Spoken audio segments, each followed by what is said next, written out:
presupuestos generales de Navarra se diseñan en un escenario de importantes incertidumbres a nivel mundial y, por supuesto, a nivel español. El Fondo Monetario Internacional prevé una frágil y desigual recuperación de la economía mundial, donde las economías emergentes, y especialmente lo que los economistas denominamos BRIC, Brasil, Rusia, India y China, deben tener un papel locomotor al mostrar unas tasas de crecimiento más vigorosas que los países tradicionalmente centrales dentro de la economía mundial, como son los Estados Unidos, como es la Unión Europea, como es el propio Japón. Bien, los elevados niveles de déficit público y el exponencial crecimiento de la deuda pública, como saben ustedes perfectamente, y a la prueba me remito, estamos en un proceso de rescate de la economía irlandesa, pues están minando la confianza de los mercados internacionales, que exigen mayor disciplina fiscal para canalizar recursos financieros hacia las economías más en precario, y por desgracia una de ellas es la nuestra, la economía española. Esta es la restricción fundamental, esa ausencia de confianza en los mercados que exige mayor disciplina fiscal para canalizar financiación a las economías periféricas de Europa. Esta es la restricción fundamental de la política presupuestaria, tanto a nivel del Estado como a nivel de la Comunidad Foral de Navarra. Caminar hacia el reequilibrio de las cuentas públicas sin comprometer excesivamente las políticas sociales tan necesarias en una fase crítica de la economía española en su conjunto, donde los niveles de desempleo y las necesidades sociales lógicamente se disparan. Bien, en este contexto, las previsiones macroeconómicas que se derivan de los trabajos académicos más solventes, el consenso, por así decirlo, de los trabajos macroeconómicos que hemos manejado, ponen de manifiesto que en el Estado, en España, vamos a tener 3 o 4 años de crecimiento plano. Crecimiento plano que estará en torno al, como máximo, 1,5%, que en ningún caso va a llegar al 2%, umbral a partir del cual la economía española podría comenzar a crecer, a crear, mejor dicho, empleo neto. Por lo tanto, tenemos un periodo que yo llamo de transitar por el Valle de Lágrimas entre los años 2011 a 2014, donde, repito, la economía española no va a ser capaz de generar suficiente crecimiento económico, suficiente producción y renta como para comenzar a crear empleo neto. Este crecimiento plantea un problema importante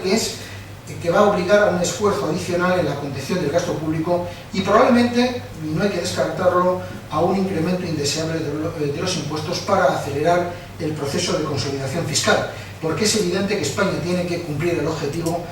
determinado, establecido en el Pacto de Estabilidad y Crecimiento. Por lo tanto,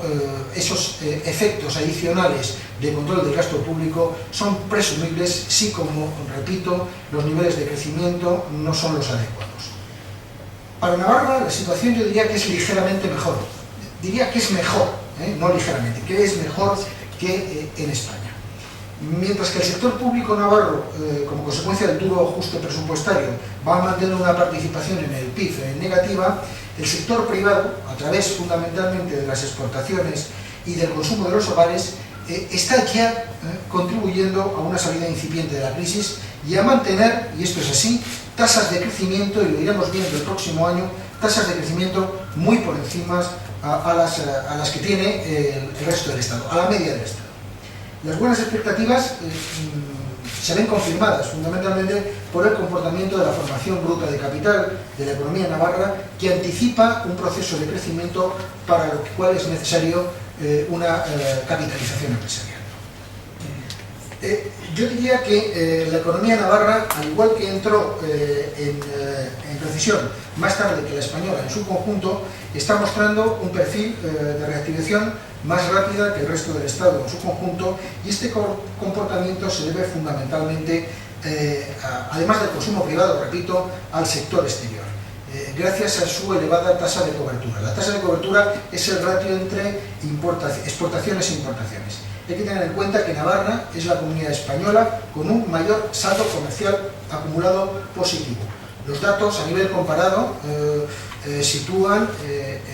a la comunidad foral de Navarra como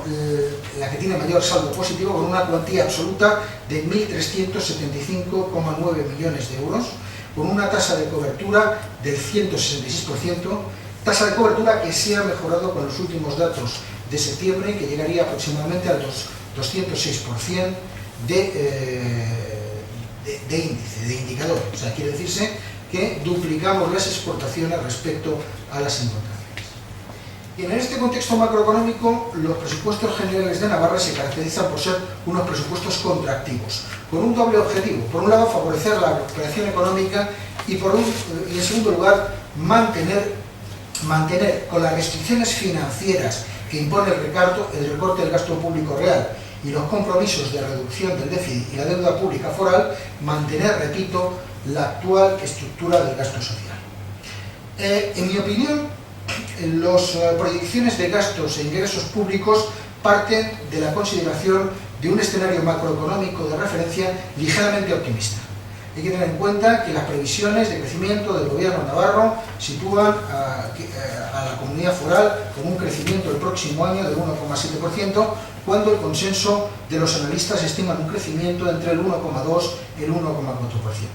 Y este escenario puede obligar, y debo decirlo, y hay que tener mucho cuidado con ello, a ajustes presupuestarios adicionales en fase de ejecución del presupuesto si se manifiestan, como es previsible, desviaciones presupuestarias importantes. Por lo tanto, los mecanismos de alerta y control, los mecanismos de seguimiento del presupuesto deben ser activados inmediatamente para evitar que estas desviaciones se consolidan y pueden ser insalvables a lo largo del ciclo presupuestario. Bien, los presupuestos generales de Navarra suponen, y esto entra en línea con lo que el señor Mediotti ha comentado, los presupuestos generales de Navarra, las previsiones de las autoridades presupuestarias navarras suponen un gasto medio por ciudadano navarro de 6.642 euros frente a los 7.071 euros que estaban reconocidos en el presupuesto del año 2010. Se produce, por lo tanto, un esfuerzo importante de recorte del gasto público en términos reales que trata de compatibilizar el mantenimiento de las políticas sociales, que van a suponer el 57,8% en 2011 frente al 56,7% en 2010, con la austeridad que requiere un control de las finanzas públicas para evitar que el déficit público pueda dispararse, como he dicho hace un momento, en fase de ejecución y agravar en el futuro la carga de la deuda pública. Es importante los compromisos de estabilidad presupuestaria que tiene asignados la Comunidad Foral dentro del Consejo de Política Fiscal y Financiera del Estado y, por lo tanto, honrar esos compromisos es un elemento básico para la credibilidad de un presupuesto como el presentado. Bien, se estima un gasto global de 4.188,3 millones de euros, lo que supone un descenso del 5,01% respecto a los gastos presupuestados en 2010. Aquí debo decir también, y es importante, que se trata de un recorte que está en la banda baja de los ajustes presupuestarios que se realizan a nivel del Estado. Saben ustedes que el Estado asume un recorte en los presupuestos generales suyos del 7,9%, que llegaría a ser del 15,6% si se considera exclusivamente los gastos de los ministerios, mientras que la media de los recortes anunciados para el conjunto de las comunidades autónomas españolas se sitúa en una horquilla entre el 8 y el 9%. Por lo tanto, estamos en un recorte inferior, probablemente porque en el pasado se han hecho mejor los deberes y, por lo tanto, las necesidades de recorte del gasto público no sean tan angustiosas como otros. Bien, desde un punto de vista de lo que es la estructura del gasto, decirles que se diseña una priorización de las líneas estratégicas de actuación de las políticas presupuestarias basada en un compromiso entre el mantenimiento del gasto social y la preparación de la economía navarra para un cambio en el modelo de crecimiento vinculado a una mayor competitividad y productividad de las empresas navarras. Desde el punto de vista de lo que es, por ejemplo, el volumen de inversión nueva prevista, se van a alcanzar un volumen de 740 millones de euros, de tal manera que la mayor parte, 700 millones de euros, se destinan a infraestructuras y a dotaciones al Plan Navarra 2012, perdón por la rata, es 2012. De tal manera que sí es importante destacar que una parte sustancial de esa inversión va a ser inversión extrapresupuestaria. De esa cantidad, solamente un total de 259 millones, 260 millones de euros van a ser financiados por el presupuesto foral y el resto va a ser inversión extra presupuestaria. Por lo tanto, el ajuste en el gasto de capital se manifiesta de esta naturaleza. Se mantiene también un esfuerzo inversor importante en investigación, desarrollo e innovación, estimado en 137,6 millones de euros, y aquí hay que decir una cosa relevante, y es el escaso resultado operativo de la financiación en investigación, desarrollo e innovación y su implicación respecto al sector privado. Ya comentábamos en informes anteriores que es necesario revisar el coste-beneficio de las cantidades aplicadas a programas de investigación, desarrollo e innovación, porque la comunidad ha invertido mucho dinero en esta política de gasto y realmente los retornos no están siendo todos los elevados que deberían ser. El impulso del papel estabilizador del gobierno foral se manifiesta a través de un conjunto de medidas anticrisis que supone 77,3 millones con el fin de favorecer la creación de empleo y la competitividad. En cuanto a lo que son clasificación económica, sí me gustaría destacar que desde una perspectiva económica el recorte se concreta en las partidas de gasto de personal y gasto de capital con una reducción menor de los gastos corrientes. Repito que lo más destacable es la reducción que experimentan los gastos del personal activo al servicio del gobierno foral. Equivale en torno a un 27,36% del gasto total estimado, 1.145,9 millones de euros, con una disminución del 4,96% respecto a 2010. Después de una década de incrementos significativos del gasto de personal, se reduce este capítulo en 48 millones de euros.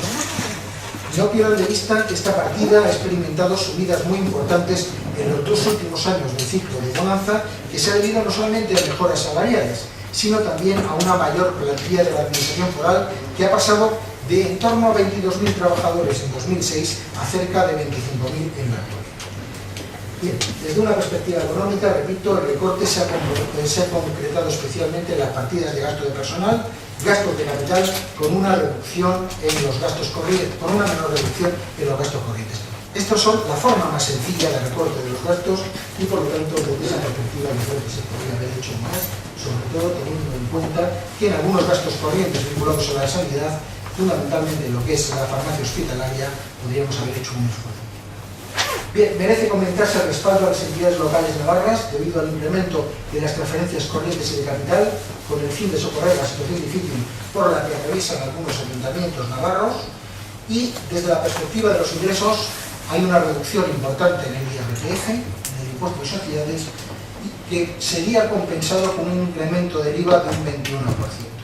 Esto supone un tax mix, una mezcla entre impuestos directos e indirectos, decantado hacia la imposición indirecta, más eficiente desde la perspectiva económica, pero que plantea problemas de equidad al reducir la capacidad de personalización de la carga tributaria del sistema foral.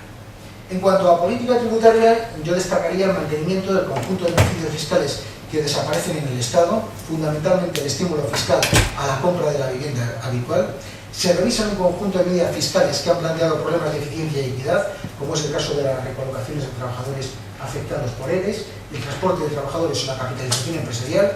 y debo destacar también la incorporación de nuevos beneficios fiscales a las actividades de innovación y al apoyo de nuevos emprendedores y autónomos, pero en este caso repito que es necesario evaluar el coste-beneficio de estas medidas porque desde el punto de vista presupuestario están suponiendo un coste bastante elevado.